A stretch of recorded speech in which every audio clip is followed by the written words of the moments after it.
Hey everyone, Coach Investor back to another video for today. In this episode, we're going to talk about everything that happened with Tesla this week, obviously earnings week. So we're going to touch on that as well. I'm not going to go over all the report. I just want to touch on some important stuff. I'm going to comment a bit on what Rob Maurer said on his channel with regards to the FSD revenue, because I think it is important to emphasize that.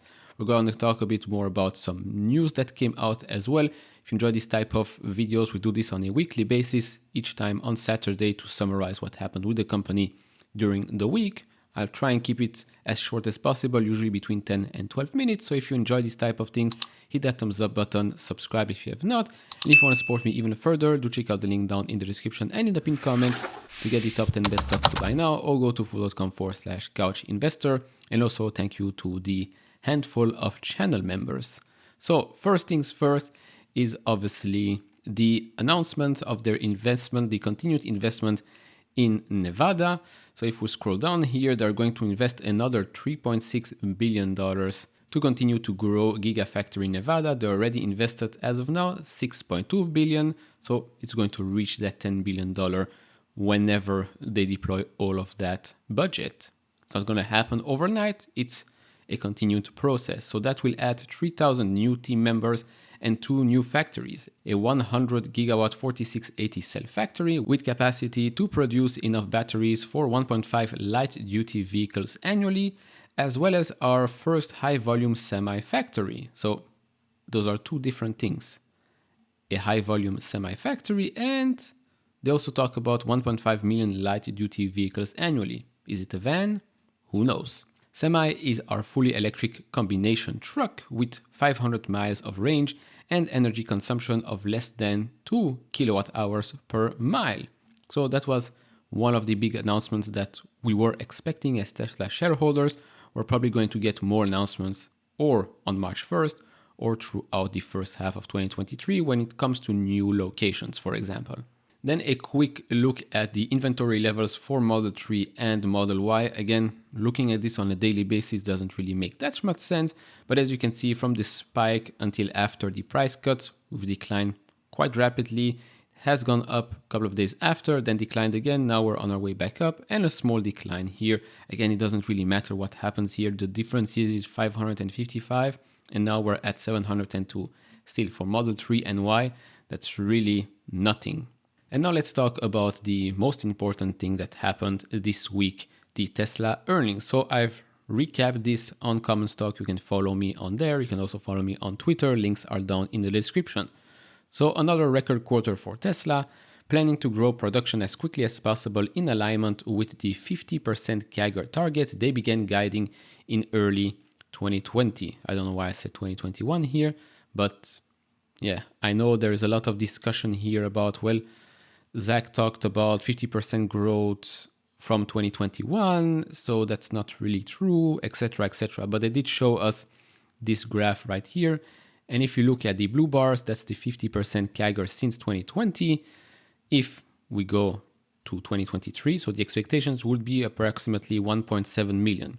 They expect 1.8, even though, well, Elon couldn't help himself, but he said during the call that it's probably going to be maybe 2 million if all things are going as expected.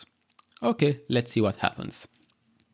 In January, Tesla has seen the strongest order year to date ever. Orders are coming in almost 2 times the rate of production. And yeah, I added here I thought Elon was hurting the brand and nobody would buy a Tesla. Maybe I'll CC Ross and Gary here. Of course, this is the effect of them lowering the price of the vehicles plus the Inflation Reduction Act. In the meantime, Tesla already raised the price of Model Y by $500 because demand is too high. Now, again, making a joke here, people should pay Tesla the extra $500 right now, right? Because remember the whole scandal before when, well, people bought and then Tesla reduced the prices, so they complained why maybe I should get the difference. So are they going to pay the difference now as well? Probably not. Continuing here, as we've said, the growth rate here, 1.8 million is only 37% growth year over year. Yes, we can talk about that for hours, but they're talking here from 2020. So, okay, let's go with that. And then for me, the most important part was the focus on the next generation platform. In my opinion, the $25,000 vehicle. I expect it to be announced in March. Well, during that investor day, maybe not. Let's see, because by the time they announce this, until the first car gets delivered, I really hope it's not going to be like the Semi or the Cybertruck. We cannot wait another 3, 4, 5 years or something for an announcement to come to market, especially not something like a Model 2. I know they've probably been working on this internally already, but again, the ramp up will take some time. Now, they did also say, and I quote here, we have other products in development. We're not going to announce them now, obviously, but they're very exciting and will blow people's mind when we reveal them. I don't think they'll reveal everything on March 1st, but some announcement will be made there that should probably excite everyone. Then going on with the automotive segment, so management expects margin to stay above 20%. Take this with a grain of salt. I don't think that's exactly what they wanted to say, but probably around that 20%. In the long term, yes, that should stay above 20%, but I think if this year becomes a difficult year, a hard recession, etc., they might say, yes, of course, that's the reason why it's now under 20%. So that's my explanation there. Tesla insurance, bombshell here, $300 million annual run rate with premiums. 17% of customers are using Tesla insurance in the available states. Then Cybertruck will start in the summer, but volume production in 2024. No surprises here. As for 2022, automotive revenue grew 51% year over year. Gross profit grew 47% year over year.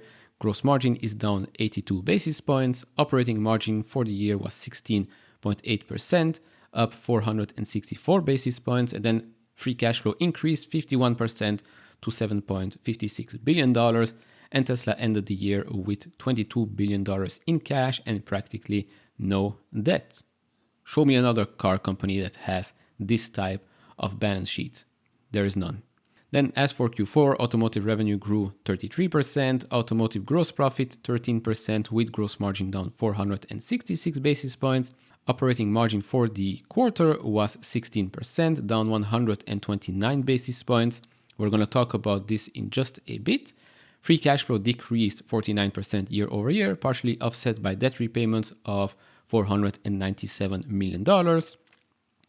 As for the energy side, I know we've probably heard this on Twitter, on YouTube constantly, the huge excitement with regards to energy and how that will blow up this quarter. Well, it did not blow up this quarter. Yes, there are some improvements there, but I think the hype should die down a little bit. I know it makes for great clickbait titles and farming of views, but let's be realistic here.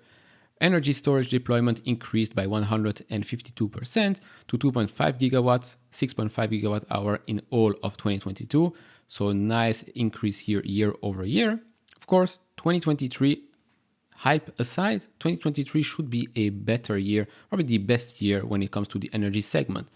It's not to say it's going to explode and suddenly billions of dollars in profits will flow into the system this year. Over time, yes, but let's keep our expectations down so we could be surprised later on. Then when it comes to solar deployments, that increased 18% year over year to 100 megawatts, 348 megawatts in all of 2022.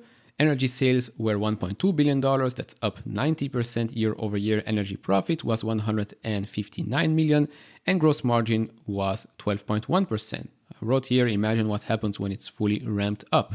Yes, it will take some time. Now, extra info, FSD revenue recognized of $324 million and $467 million in regulatory credit, so that obviously helped as well.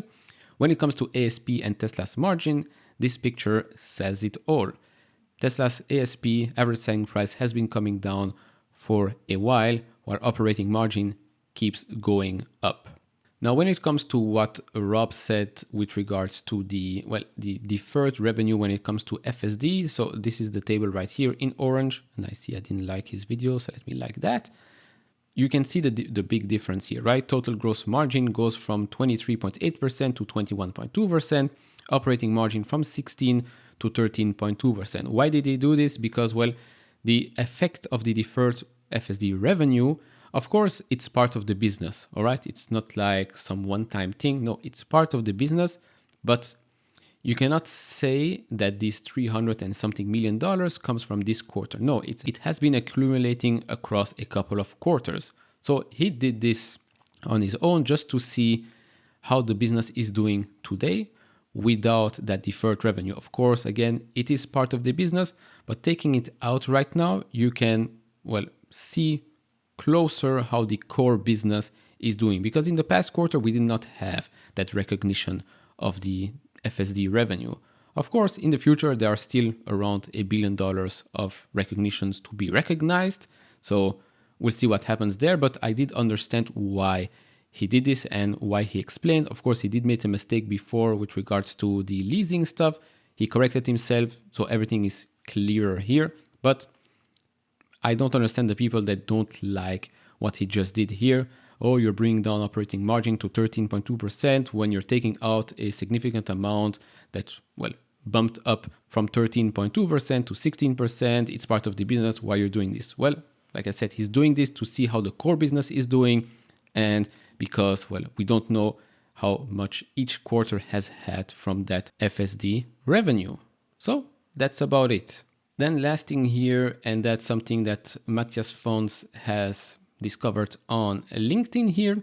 So the CEO of Denmark's largest leasing company, Nordania Leasing, told reporters that they have signed as many Tesla company vehicles deals in the last week as they did in all of 2022 as a result of Tesla's recent price cuts.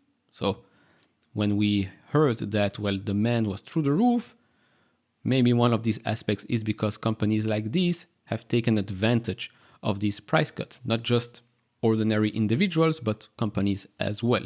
So to conclude, to be honest, pretty good week for Tesla. I think a lot of worries suddenly disappeared after that earnings report. Of course, next week, we have the Fed meeting, probably another 25 basis points hike.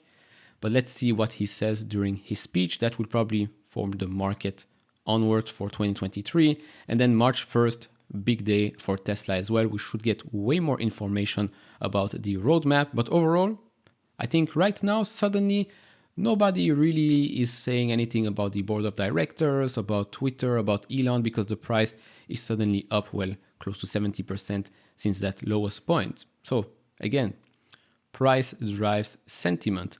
But overall, with this quarter, I'm happy with what's happening with Tesla right now. I still think it's going to be the most valuable company around by the end of the decade. They're the strongest company when it comes to the automotive industry. So I have no doubt that 2023, 2024 and onwards will be exceptional year. Of course, I do want to see the Cybertruck today. I want to see a bit more about the Tesla Semi as well.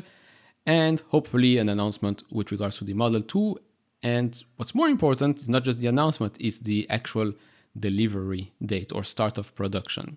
But let's see what happens. Obviously, do share your thoughts down in the comments below. If you enjoy this type of videos, leave it a thumbs up, subscribe if you have not, and I see you all in the next one. Bye-bye.